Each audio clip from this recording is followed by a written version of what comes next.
C'était le rendez-vous à ne pas manquer ce week-end pour les fans de culture japonaise. Pontivy, dans le Morbihan, accueillait la 6e édition de Japenco, créée il y a 6 ans par un groupe d'amis et aujourd'hui incontournable pour les amateurs de cette culture. Karine Chevrolier s'est rendue sur place.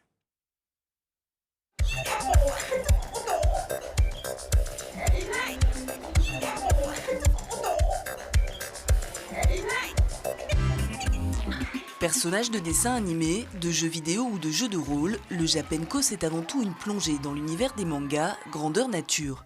Mais ce que beaucoup plébiscitent ici, c'est l'ouverture d'esprit véhiculée par la culture japonaise. Très ouvert surtout, ouais. C'est un peu le lieu pour les gens comme nous. C'est le lieu où quand on vient comme ça, on préfère nous prendre en photo et nous demander plutôt que de nous dire c'est des clowns.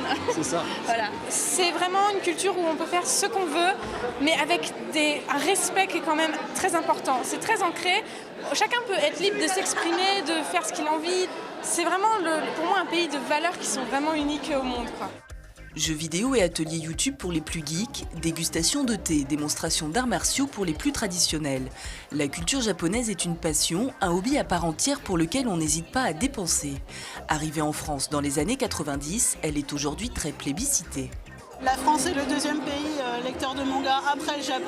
Donc il y a une culture très ancrée, notamment par l'effet Club Dorothée, qui a apporté beaucoup de dessins animés japonais.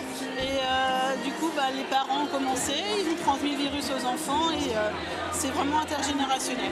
Chaque année, le rendez-vous attire toujours un peu plus de monde. De 700 visiteurs en 2013, ils étaient plus de 3000 pour cette 6e édition. Et c'est la fin de cette édition. Merci beaucoup de nous avoir suivis. Je vous retrouve demain à 19 h pour un nouveau point sur l'actualité régionale. Très bonne soirée sur vos antennes.